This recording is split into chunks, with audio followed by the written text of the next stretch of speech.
ସତରେ କ'ଣ ଆପଣମାନେ ଯଦି ଅଧର୍ମୀ କି ପାପୀ ହୋଇଥିବେ ତେବେ ଏ ଗୁମ୍ଫା ଭିତରେ ଲାଖିଯିବେ ଆଉ କେବେ ବାହାରି ବି ପାରିବେନି। ଆପଣମାନେ ତ ଆପଣମାନଙ୍କ ଏରିଆରେ କି ସହରରେ ବହୁତ ସାରା ମେଳା ଦେଖିଛନ୍ତି, କେବେ ଆଦିବାସୀ ମେଳା ଦେଖିଛନ୍ତି କି? ପୁରା ଏଇ ବଡ଼ ପଥର ଉପରେ ପୁରା ମନ୍ଦିର। ଏଇଟା ହେଉଛି ଏମିତି ପାଦୁକା ଏମିତି ପଡ଼ିଛି, ଯେଉଁଟାକି ମୁଁ ଆଗକୁ ଯାଇପାରିବିନି କାହିଁକି ନା ଏଇ ରାସ୍ତାରେ ତ ଆସିବେ ଆଉ ଏଇ ରାସ୍ତା ବାଟ ବେଠି ଛକେ ଚିହ୍ନ ଦେଇଛନ୍ତି ଆଜି ଯିବେନି ବୋଲି। ହଁ ଏଇ ଚିହ୍ନ ହେଇଛି ନ ଯିବା ପାଇଁ। ସୋ हेलो गाइज ମୁଁ ଆପଣଙ୍କର ବିଶେଷ and welcome to my first vlog. ଆଜି ଆମେ ଆସିକି ପହଞ୍ଚି ଯାଇଛେ କେନ୍ଦୁଝର ଜିଲ୍ଲାର ବାରହାତୀପୁରାରେ ଥିବା ପ୍ରାଚୀନ ଶୈବପୀଠ ବାବା ନୀଳକଣ୍ଠେଶ୍ୱରଙ୍କ ମନ୍ଦିରରେ। ବାରହାତୀପୁରାର ଏହି ପ୍ରସିଦ୍ଧ ନୀଳକଣ୍ଠେଶ୍ୱର ମନ୍ଦିରରେ ପ୍ରତିବର୍ଷ ମକର ସଂକ୍ରାନ୍ତି ଠାରୁ ଆରମ୍ଭ ହୁଏ ଏକ ବିରାଟ ମେଳା। ଏହି ମେଳା ପ୍ରାୟ 15 ଦିନ ଧରି ଚାଲେ। କୁହାଯାଏ ଏହି 15 ଦିନ ବାବାଙ୍କ ପୀଠ ଉତ୍ସବ ମୁଖର ହୋଇଉଠେ। ଘଟଗାଁ ମା ତାରିଣୀ ପୀଠଠାରୁ ମାତ୍ର 10 କିଲୋମିଟର ଦୂରରେ ଅବସ୍ଥିତ ଏହି ଶ୍ରୀ ନୀଳକଣ୍ଠେଶ୍ୱର ମନ୍ଦିର କୁହାଯାଏ ଜଣେ ବ୍ୟକ୍ତି ଏଠାରେ କନ୍ଦମୂଳ ଖୋଜୁଥିବା ସମୟରେ ତାଙ୍କ ଲୁହା ରଡରେ ବାବାଙ୍କ ଲିଙ୍ଗ ବାଜିଥିଲା ଏବଂ ସେଠୁ ରକ୍ତ ବାହାରିଥିଲା। ସେଇ ଦିନଠାରୁ ବାବା ଏଠି ପୂଜା ପାଉଛନ୍ତି। ମୁଁ ତ ମୋ ଜୀବନରେ ବହୁତ ମେଳା ଦେଖିଥିଲି, କିନ୍ତୁ ଆଦିବାସୀ ଏରିଆର ମେଳା ମୋ ଜୀବନରେ ପ୍ରଥମ ଥର ପାଇଁ ଦେଖୁଥିଲି। ଆପଣମାନେ ଆଗରୁ କେବେ ଦେଖିଛନ୍ତି କି? କମେଣ୍ଟ କରିବେ ତ।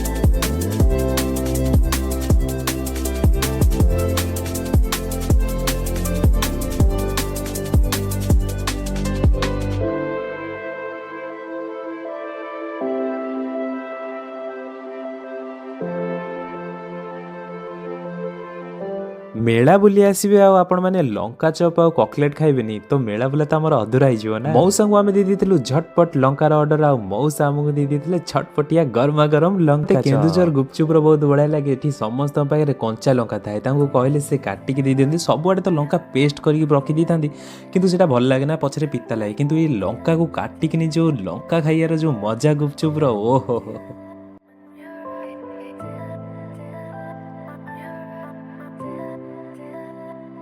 କେନ୍ଦୁଝର ମାଟିରେ ଏମିତି ଅନେକ ମନ୍ଦିର ଅଛି ଯାହାର ଇତିହାସ ଆଜି ବି ରହସ୍ୟମୟ, କିନ୍ତୁ ବାରହାତୀପୁରାରେ ଥିବା ବାବା ନୀଳକଣ୍ଠେଶ୍ୱର ପୀଠର କଥା ଟିକେ ନିଆରା। କୁହାଯାଏ କି ଏଠାରେ ପଥର ବି କଥା କୁହେ ଆଉ ଭକ୍ତ ଡାକ ବାବା ସିଧା ଶୁଣନ୍ତି। ପ୍ରକୃତି କୋଳରେ ଥିବା ଏହି ମନ୍ଦିର କେବଳ ସୁନ୍ଦର ନୁହେଁ, ବରଂ ଏଠାରେ ରହିଛି ଅନେକ ବିଶ୍ୱାସ ଆଉ ଭକ୍ତର କାହାଣୀ। ମନ୍ଦିର ପରିସରରେ ପାଦ ଦେଲେ ହିଁ ଗୋଟେ ଅଲଗା ପ୍ରକାର ଶାନ୍ତି ଅନୁଭବ ହେଉଛି। ଯଦି ଆପଣମାନେ ସହର ଗହଳିରୁ ଦୂରରେ କିଛି ସମୟ ଶାନ୍ତିରେ ବିତେଇବାକୁ ଚାହୁଁଛନ୍ତି, ତେବେ ଏ ଜାଗା ଆପଣମାନଙ୍କ ପାଇଁ ପୁରା ବେଷ୍ଟ। ସ୍ଥାନୀୟ ଲୋକଙ୍କ କହିବା ଅନୁସାରେ ଏଠାରେ ଥିବା ଶିବଲିଙ୍ଗ ହେଉଛି ସ୍ୱୟଂଭୂ, ଅର୍ଥାତ୍ ବାବା ନିଜେ ଏଠାରେ ପ୍ରକଟ ହୋଇଛନ୍ତି।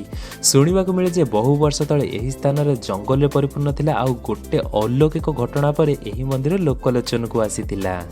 ବିଶ୍ୱାସ ଅଛି ଯେ ଯିଏ ଏଠାରେ ସଚ୍ଚା ମନରେ କିଛି ମାନସିକ କରେ, ବାବା ନୀଳକଣ୍ଠେଶ୍ୱର ତାକୁ ନିଶ୍ଚିନ୍ତ ପୂରଣ କରନ୍ତି। ସେଥିପାଇଁ ତ ବହୁ ଦୂର ଦୂରରୁ ଭକ୍ତମାନେ ଏଠାକୁ ଛୁଟି ଆସନ୍ତି।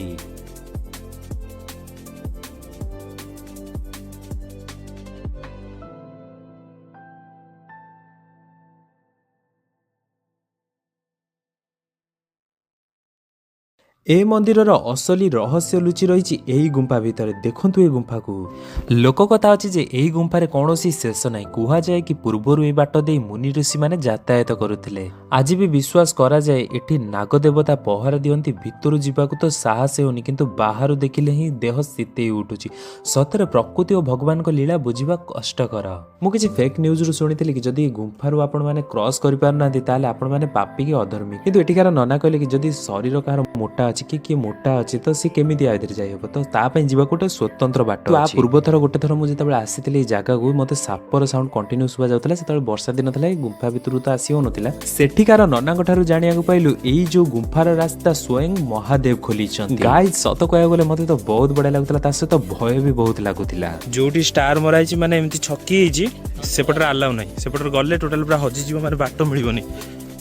ତ ସେଥିଲାଗି ଏଇ ଯୋଉ ବାଟ ଅଛି, ଏମିତି ଯୋଉ ତୀର ଅଛି, ଏଇ ଆର ଦେଖିକି ଗଲେ ଯାଇହବ। ଏପଟରେ ଯିବାକୁ ମନା, କାହିଁକିନା ସେଠି ବାବାଙ୍କ ପାଦୁକ ପଡ଼ୁଛି, ତ ସେଥିଲାଗି ଆମେ ବୁଲିକି ଯିବା। ଏବେ କେଉଁ ପଟୁ ଆସିବା? ଏଇଠି ଚିହ୍ନ ଅଛି। चिन्ह चिन्ह यही गुंफा ये भीतर को जाओ पड़ो ऊपर को ना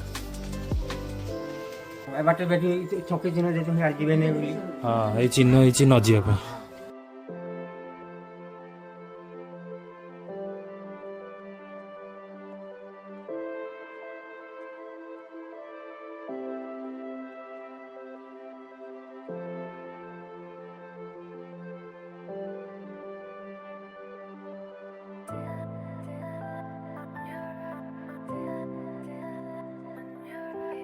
कौन माने कचरा मचरा केमती करी रखी बाबा हम पादुका एठू पड़ुची ये पूरा एमती पूरा ये बड़ पत्थर ऊपर पूरा मंदिर यहाँ हूँ एमती पादुका एमती पड़ी जोटा कि आगू जापर कहीं ठाकुर पादुआ पड़ी चढ़ले पाप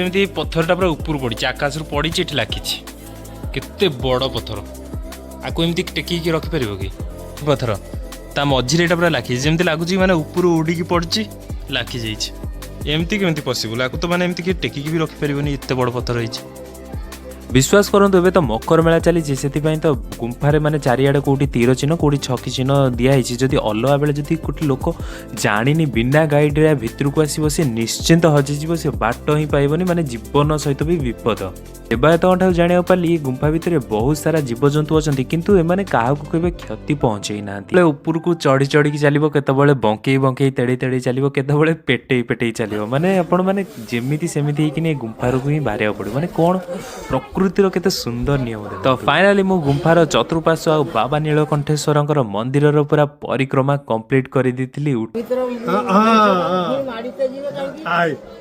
माड़ी में तो सही रास्ता रे तो आसबे सही रास्ता रे तो आसबे सही रास्ता हां हां हां भलो रास्ता सब अछि बहुत भी देखि जे दीटा रास्ता अछि फास्ट रास्ता का छाड़ी दो तळ रास्ता हां एक बार हाई तळ रास्ता रे जाई छी तो नाही सेपट रे पादुआडा पड़छि ना ठाकुरर से पाप एठी बाबाजी गुटा हमर पुराना थिला ए मरि गला नाही बंद कोन पई आपे पड़िबो अलवा बेले एठी बंद को पई माने गुंफा को जाई होबन को पई अलवा सब बड़े 360 दिन को दिन देखा 360 दिन सारा चली आसीबो भक्ति नाही देखा देवे देखा देवे देखा समय जुक्ति करो जी भालू भी अछंती बेलरा अछि साप अछंती बड़ साप भी अछंती बड़ साप भी अछंती बड़ साप हां किंतु देखते पाइबो ताको महिमा जदी देखिबो ले जाओ सापट सब पाइबो किंतु ताको एरिया भितर किते पाइबो ओहो बाबा तो रास्ता तुम जा मु तो किछि कोने कोइ कि जदी से ठाकुर आड़े ही पड़े आ तुमे कहबो ए एटा साप आइला मारो मारो हां दुसो कार कोन थिला खाली आज्ञा आश्रम आमे पिला माने सब बसा बसा नाम भजन हो माने केबे जंतु जंतु देखि ना ना जंतु आसिला ताको बाटी साथवे कर हम बोलु छु एठी हां एटा बसा माने बाहर आछले एठी बसा ऊपर बसा जदि आपण माने केबे केन्दुझर आछंती ताहले एई गुंफा को निश्चिंत आसंतु घटगां मंदिर रो मात्र 10 किलोमीटर तर निश्चिंत बुलिकी जांतु बहुत बढ़िया लागो तो मु रहिली थैंक्स फॉर वाचिंग जदि सब्सक्राइब कर देबे ताले फोनी देखाइ जियो बाय बाय।